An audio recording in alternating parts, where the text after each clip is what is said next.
Hello नमस्कार मंडळी. तर आजचा व्लॉग बनवण्याचा उद्देश हा आहे की ज्या पण काही गोष्टी आहेत, ज्या पण काही प्रॉब्लेम्स आहेत आपल्याला MPSC करताना जे फेस करावं लागतं, तर त्याच्यासाठीच मी हा व्हिडिओ बनवत आहे. तुम्ही जर आपल्या चॅनलवरती नवीन असाल तर चॅनलला सबस्क्राईब करा आणि असाच सपोर्ट राहू द्या. जेव्हा आपण ठरवतो की आपल्याला MPSC करायची, तर आपण उगाचच म्हणजे कोणाच्या बोलण्यावरून किंवा काहीतरी व्हिडिओज बघून किंवा काहीतरी मोटिवेशन कुठून तरी घेऊन आणि या क्षेत्राकडे वळणं किंवा कोणत्याही क्षेत्राकडे वळणे चुकीचे आहे मला असं वाटतं. तुम्ही पहिले तुमची जी पेशन्स लेवल असेल, कॅपॅसिटी असेल, तर तुम्ही तुमच्या मनाला पहिलेच ठरवून या क्षेत्रामध्ये उतरा. मला असं वाटतं की हे एक काय म्हणतात त्याला, एक असं समुद्र आहे आणि समुद्रात उडी मारायची म्हणजे काही सोपं नाही आहे. तुमच्या सोबत कॉम्पिटिशनला खूप जण असणार आहेत, परंतु ठीक आहे, तुम्ही विचार केला आहे तीच खूप मोठी गोष्ट आहे. महत्त्वाचं म्हणजे तीच सगळ्यात मोठी गोष्ट आहे की खूप म्हणजे येतच नाही त्या भीतीने. तर काही लोक येतच नाही, काही लोक तर म्हणजे अभ्यास करायला सुरुवात पण करत नाही, पण आपण करतोय, विचार करतोय, करण्याचा प्रयत्न करतोय, तर हीच एक पॉझिटिव्ह गोष्ट आहे आपल्यामध्ये. आपण या वळणावरती जेव्हा येतो, त्या वाटेवरती जेव्हा चालतो तेव्हा आपल्याला खूप साऱ्या संकटांना सामोरं जावं लागतं. कोणाची परिस्थिती असते किंवा कोणाची नसतेही, परंतु जेव्हा आपण पहिला अटेम्प्ट देतो, सेकंड अटेम्प्ट देतो, हे फक्त अटेम्प्ट जात नसतं आपले, तर आपले त्याच्या मागची किती मेहनत आहे, 1 वर्ष किंवा 2 वर्ष, एका अटेम्प्टसाठी आपल्याला 2-2 वर्ष लागतात. आपल्याला माहिती MPSCचा कसं कारभार येते. तर आपल्याला एका अटेम्प्ट किंवा एक अटेम्प्ट लूज होतो आहे की सेकंड अटेम्प्ट लूज होतं आहे, आपण फक्त अटेम्प्ट लूज करत नसतो, तर त्याच्यासोबत खूप साऱ्या म्हणजे गोष्टी सॅक्रिफाईस केलेल्या असत्या. आपण दिवसरात्र मेहनत करत असतो आणि जेव्हा दिवसरात्र मेहनत करूनही तुम्हाला थोड्यावरून तुमचा रिझल्ट जात असेल किंवा काही खूप म्हणजे तुम्ही विचार करा, प्री मेन्स आणि इंटरव्ह्यूपर्यंत पोहोचूनसुद्धा तुमचा जर रिझल्ट येत नसेल, तर त्या माणसाची मानसिक स्थिती कोणत्या लेवलला असेल, म्हणजे तो ढासळणारच आहे ऑफकोर्स. आणि अशा परिस्थितीमध्ये खरंच माणसाला खूप म्हणजे विचित्र विचार येतात की आता सुसाईडचे वगैरे खूप प्रमाण वाढले ते ह्याच कारणामुळे. कारण की खूप मेंटॅलिटी हे होऊन जाते. कारण याच्या मागे फक्त हे नसतं की आपण किती मेहनत केली, याच्या मागं आपल्या घरचे असतात, फॅमिली मेंबर्स असतात, आपले जवळचे मित्रमैत्रिणी असतात, त्यांना आपल्याकडनं अपेक्षा असते, आपल्या आईवडिलांना. आपण स्वतः ते विचार करत असतो, सातत्याने तेच विचार करत असतो की हां, एक दिवस असं होईल, मी पण असं करेल, तसं करेल. आणि फायनली जर नसेल होत, तर मग सगळ्यांचे विचार, स्वतःचा विचार करत नाही आपण आणि बाकीच्यांचा करतो की सपोज आता माझं स्वप्न पूर्ण नाही झालं, तर माझ्या घरचे काय विचार करतील की मी याला 2, 4, 5 वर्षापासून बाहेर ठेवलं आहे, एवढा पैसा लावला आहे, हिने काहीच केलं नाही, ह्याने काहीच केलं नाही आतापर्यंत, मग हा काय फक्त अटेम्प्टवरती अटेम्प्ट देतो आहे का, की तिकडं मजा मारतो आहे का, किंवा काय करत असेल तिकडं, असं म्हणजे खूप म्हणजे विचार घरच्यांना नाही, पण घरच्यांपेक्षा दुसऱ्यांनाच काळजी असते आपली जास्त, जे की आपले रिलेटिव्ज असतील, गावाकडचे लोक असतील, ते हेच म्हणत असतात सारखे. आणि आपण जरी इकडं असलो तरी आपल्या घरच्यांना इतकं परेशान केलं जातं, आणि जास्त करून मुलींच्या घरच्यांना तर एवढं परेशान केलं जातं की तुम्ही काय मुलीला शिकवताय, तिचं लग्नच लावायचं तुम्हाला, आणि ती तिकडं काय करत असेल आणि काय नसेल, तर तुम्हाला इथे बसून काय कळणार आहे का.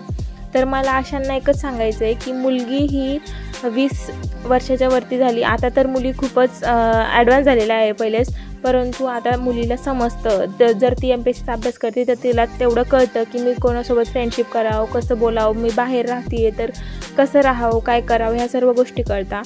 आणि मुलींना पण एकच सांगायचं आहे की आपल्या घरच्यांची परिस्थिती, आपल्या घरच्यांची म्हणजे आपल्या आईवडिलांचा जो विश्वास असतो तो एक लक्षात ठेवून आणि योग्य निर्णय घ्या.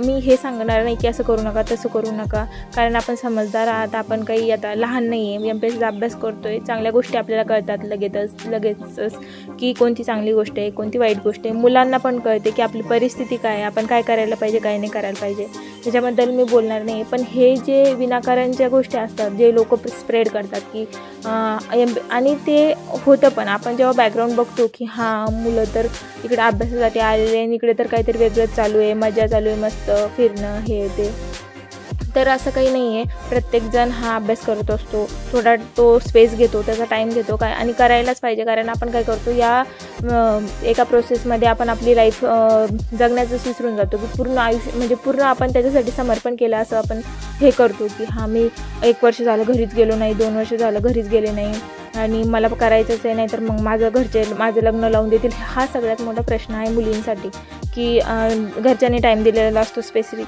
की 1-2 वर्ष तू घे आणि मग जर नाही झालं तर तुझं आम्ही लग्न लावून देऊ. आणि त्याला ती पण काही करू शकत नाही. आता MPSCचा कारभाराचा असा आहे की आता तिला एक अटेम्प्ट द्यायलाच 2 वर्ष लागत आहे, तर तिला टाईम कुठून पुरणार आहे सांगा तुम्ही. आणि तुम्ही तिला टाईम देणारे कोण आहे? पहिली गोष्ट तर फॅमिली पण असेल किंवा कोणी जरी असेल, जरी तुम्ही तिचे आईवडील आहात किंवा त्याचे समोरच्याचे आईवडील आहात, तर तुम्ही असं टाईम कोणाला कसं काय तुम्ही सांगू शकता की हां तुला एवढाच वेळ येण्याच्या. आता एक्झामच होत नाही तर त्याच्यात आमचा काय दोष आहे? एक्झाम होत नाही आहे, रिझल्ट लागत नाही आहे, वॅकन्सीज निघत नाही आहे, तर याच्यामध्ये आपला काही दोष नसतो. याच्यामध्ये स्वतःला तुम्ही काहीच म्हणजे असं ठरवू नका की तुम्ही कुठंतरी कमी पडताय, मी कुठंतरी कमी पडते आहे आणि आता मी घरच्यांना काय तोंड देणार, काहीच होत नाही आहे म्हणजे माझ्यातच कमी आहे का, माझा अभ्यास कुठं कमी पडतो आहे का? तर असं काही नाही आहे. थोडंफार कमी जास्त होतच राहतं. आयुष्य आहे, आयुष्यात खूप म्हणजे चांगल्या पण गोष्टी होतात, वाईट पण गोष्टी होतात. कधी कोणता मार्ग तुमच्यासाठी चांगला ओपन होऊन जाईल हे तुम्हाला कळणार पण नाही. त्यामुळे निगेटिव्ह विचार करू नका. ह्याच्यातून म्हणजे तुम्ही जेवढा पण अभ्यास केला त्याचा एक चांगला उपयोग म्हणून तुमच्या समोरच्या प्लॅन बी किंवा दुसऱ्या प्लॅनकडे तुम्ही वळवा. त्याच्यातनं काहीतरी योग्य मार्ग तुम्हाला निघेल. तुमचा इंटरेस्ट ज्याच्यात असेल तर तो जोपासा. इंटरेस्ट कधीच तुमचा सोडू नका. तुमच्या ज्या हॉबीज असतील तर त्या जोपासा, त्यांना कधीच सोडू नका. कारण त्यांच्यामुळेच तुम्ही जिवंत आहात असं तुम्हाला वाटतं, तर त्या गोष्टी तुम्ही का सोडता? हाच मेन मुद्दा आहे. सरळ सांगायचं म्हणजे अभ्यास करा, आवडता त्या गोष्टी पण करा, तुमच्या हॉबीज बाळगा आणि मेन म्हणजे तुमच्यातला जो माणूस पण आहे तो जिवंत ठेवा. तुमच्यामध्ये जे जो इनर कोर आहे तो तुम्ही जिवंत ठेवा, की तुम्हाला काय चांगलं वाटतंय. आणि हे एक लक्षात ठेवा, एक वाक्य नेहमी लक्षात ठेवायचं. नेहमी मला हे म्हणजे माझे जे सर होते त्यांनी मला सांगितलेलं, जेव्हा मी खूप डिप्रेशनमध्ये होते, मी पण ह्या गोष्टींपर्यंत पोहोचलेली की खूप एकदम डिप्रेशन, सुसाईड ह्या गोष्टींपर्यंतसुद्धा मी पोहोचलेली. तर तेव्हा सरांनी मला एकदम असं त्याच्यामधनं बाहेर काढलेलं आहे. खूप त्यांनी माझी हेल्प केली त्यावेळेस. त्यांना मी कधीच आयुष्यभर विसरू शकणार नाही. तर असा एखादा मित्र असेल, मैत्रीण असेल किंवा तुमचा गर्लफ्रेंड, बॉयफ्रेंड कोणी असेल किंवा तुमचं पार्टनर असेल, आई वडील, तर मला तरी वाटतं की आईवडिलांपेक्षा आपल्याला चांगला सल्ला कोणी देऊ शकत नाही. परंतु ही अशी वेळ असते ना की जिथं स्वतःला समजवायचं असतं, आईवडिलांना समजवायचं असतं. आपण त्यांना समजून सांगू शकतो पण स्वतःला नाही समजून सांगू शकत. म्हणून अशा वेळेस आपल्याकडे एक चांगला मित्र, मैत्रीण किंवा कोणताही तुमचा मेंटर असेल तर तुम्ही त्याला विचारा आणि त्याच्याकडून तुम्ही गाईड घ्या. म्हणजे डिप्रेशनमधनं आपण बाहेर येतो. हे खूप गरजेचं आहे. म्हणजे अभ्यासापेक्षा पण हे तुमच्याकडे असायलाच हवं. तर ह्याच्यामध्ये काय होतं की जेव्हा पण तुम्हाला असं वाटेल की आता मी सगळीकडून थकली आहे आणि आता काहीच समजत नाही काय करायचं, सगळं हारल्यासारखं झालं आहे आणि आता काय करणार आहे, समोर काहीच दिसत नाही आहे, तर फक्त एक लक्षात ठेवा की हरण्यासारखं काहीच नसतं आणि जिंकण्यासारखं पण काही नसतं. जर तुम्ही जिवंत आहात, तुम्ही या जगामध्ये आहात, तर सर्व काही चांगलं आहे. तुम्हीच नाही आहे तर काहीच नाही होऊ शकणार. म्हणून जर तुम्ही जिवंत आहे तर उद्या तुम्ही काही पण करू शकता, काही पण, जगातली कोणती पण गोष्ट करू शकता. आणि जेव्हा तुम्ही गोष्टी सोडून द्यायला शिकता ना, तेव्हा त्याच्याच 2 महिन्यानं किंवा 1 वर्षानं, 6 महिन्यानं तुम्हाला असं वाटेल की मी कोणत्या एका छोट्या गोष्टीसाठी किती मोठा निर्णय घेणार होते. तर या गोष्टी जिथल्या तिथंच सोडून देणं हे खूप महत्त्वाचं आहे. तर कधी पण एकच गोष्ट लक्षात ठेवा की आपण या जगात आहोत तर सगळ्या गोष्टी आपल्या हातामध्ये आहे. मग तो आपला इनर कोर असेल, आपला हॅपीनेस असेल किंवा काही पण गोष्टी असतील. तर हे नाही झालं तर मी दुसरं काहीतरी प्रयत्न करणं महत्त्वाचं आहे. हे नाही की मी एवढं केलं पण काहीच नाही भेटलं, हा असा विचार करून आपण आणखी डिप्रेशनमध्ये जातो. त्यापेक्षा आपण असा विचार करायला पाहिजे की हा ठीक आहे, मी याच्यात नाही झालं पण नेक्स्ट मी ज्याच्यामध्ये पण काही करेल ते मी चांगलं बेटर करण्याचा प्रयत्न करेल. मी जेवढे दिवस याच्यामध्ये दिले याचा उपयोग मी कसा करू शकते, कसा मी दुसरं काहीतरी एक चांगलं व्यवसाय असेल किंवा काही दुसरं स्वतःमध्ये काही जर काय म्हणतात त्याला टॅलेंट असेल तर त्यांना इम्प्रूव्ह करा तुम्ही आणि त्याच्यामध्ये प्रोग्रेस करा. तुम्ही त्याच्यामध्ये पण ग्रो करू शकता. आणि मी कोण मेंटर वगैरे नाही आहे. म्हणजे मी तुम्हाला काही ज्ञान देणार नाही आहे किंवा मी काही खूप मोठी कुठली काय लागून गेलेली नाही आहे. मी तुमच्यामधलाच एक गुदमरलेला आवाज, खूप वेळेस मी पडलेला, रडलेला, असं कोंबून रडून डिप्रेशनमध्ये जाऊन निघून त्याच्यातून मी हे बोलते.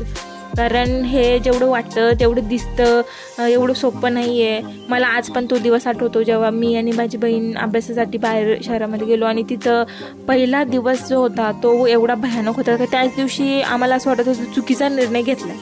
मी तिला सांगत होते की मी इथं टिकू शकणार नाही आणि ती माझ्याकडे बघून म्हणत होती की मी नाही टिकू शकणार, कारण एवढी गर्दी, एवढे सर्व मुलं नुसतं अभ्यास करणार, जिकडं बघावं तिकडं. मी कधीच एवढे मुली बघितलेले नाही जेवढे. मग असं वाटायला लागलं की चुकीचा निर्णय घेतला आहे. पण जेव्हा की जसं की 2-3 दिवस 1 महिना झाला तर मग कळायला लागलं का की हे वातावरणच तसं झालेलं आहे, एवढी कॉम्पिटिशन आहे आपल्याला, याच्यामध्ये ना बाहेर पडायचं आहे. तर हे खूप भयानक आहे. आणि त्याच्यातनं मग पेपर एक्झाम द्यायचे, लायब्ररी जायचं, रोज सकाळी उठायचं, पळायचं, क्लासला जायचं, तिथून यायचं, जेवण वगैरे करायचं, मेसचं खाल्लं पिल्लं नाही, काय झालं तरी आपल्या लायब्ररीमध्ये जाऊन बसायचं, डोकं घालायचं त्या पुस्तकामध्ये, त्यांना छापायचं, रटायचं, काय करायचं, क्वेश्चन सॉल्व करायचे, लेक्चर्स बघायचे, खूप साऱ्या गोष्टी केल्यात. आणि त्याच्यामधनं मग डिप्रेशनमध्ये पेपर नाही निघाले, अटेम्प्ट्स केले, घरचे बोलायला लागले, मग आसपासचे रिलेटिव्ज हे ते, मग ते बर्डन, प्रेशर, पर्सनल लाईफ असेल, ह्या सगळ्या गोष्टींमधून जेव्हा आपण एकदम बर्डन आणि प्रेशर फील करतो, एकदम डिप्रेशनच्या फेजमध्ये जातो, त्या डिप्रेशनमध्ये जाऊन मी बाहेर आलेली आहे. म्हणूनच मी तुमची एक छोटी बहीण किंवा तुमच्यातलाच एक MPSCचा आवाज म्हणून मी बोलते आहे. तर तुम्हाला जर व्हिडिओ आवडला असेल तर चॅनलला सबस्क्राईब करा आणि तुमच्या काही सजेशन असतील तर तुम्ही कमेंट बॉक्समध्ये कमेंट करू शकता. आणि व्हिडिओ आवडला तर व्हिडिओला लाईक करा. Thank you so much for watching.